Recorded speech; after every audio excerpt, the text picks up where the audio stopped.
first of all, could you explain a little bit about the implementation with Thomson Reuters and perhaps with CNBC and what you've done with them and the opportunities for other media companies? Sure.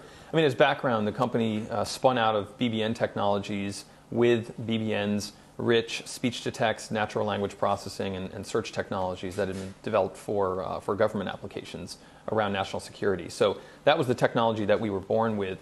We took that technology and have been steadily building a complete solution around it, facing large media companies and addressing the challenges they have. Specifically, they're faced with increasing audience fragmentation and also the deconstruction of the content they produce. It used to be that you'd consume a complete magazine, a complete newspaper, listen to a complete program. The web has made it possible for users to deconstruct all of that and consume just the pieces that they're interested in. That's created a lot of pressure for media companies who now need to figure out how to be sure that their content is consumed in the right context, that their brand is protected, and that they can monetize that content effectively.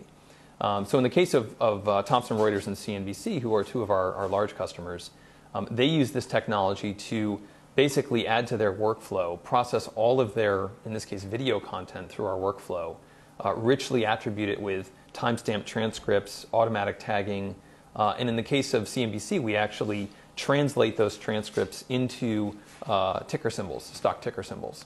So all of their video comes out the other side with all of the ticker symbols marked up for the companies discussed in that particular video.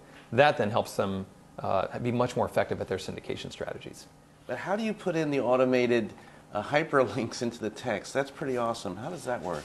Yeah, so that's all part of the overall workflow solution that we have as part of this new content optimization platform. So using our natural language processing technology, we have a rule engine that a customer can configure almost any way they want, almost infinitely, to mark up the content in specialized ways. In the case of CNBC, they create stock tickers from the transcripts using a rule engine to do that.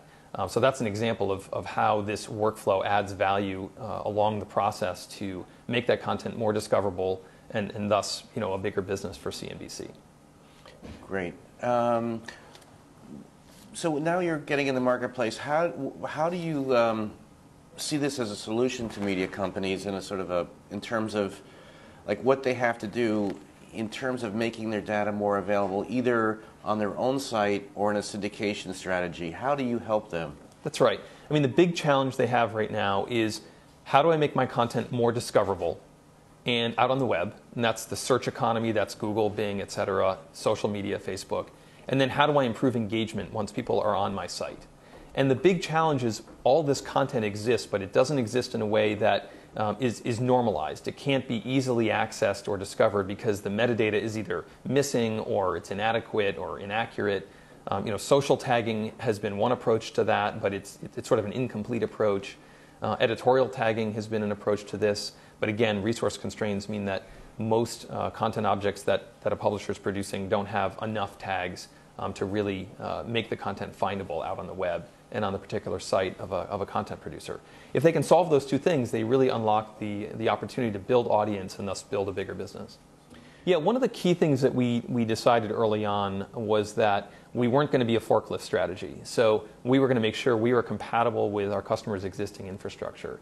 And so we have deals with, on the video CMS side, the platform at Brightcove, on the in-stream ad side with Yumi, and we've done implementations with movable type and WordPress and Drupal implementations. So our technology is very compatible with the existing infrastructure our customers usually have. In the case of Brightcove, as an example, we're able to marry this rich metadata we can produce across a customer's video collection into the user experience, either through our Chromeless video player, and that sits on top of the Brightcove backend, or by marrying our metadata with a Brightcove experience using a Beaml component, which is Brightcove's sort of plug-in component environment. So we've done both those things. Any company now looking to do major brand type marketing needs to be thinking about how to make their message discoverable out where people are having the conversation. So it's no longer about making sure that people necessarily just come back to your website. You need to think about that and making that an engaging experience, but also make sure your content is out there findable, not just through search engine optimization, but through social media, etc.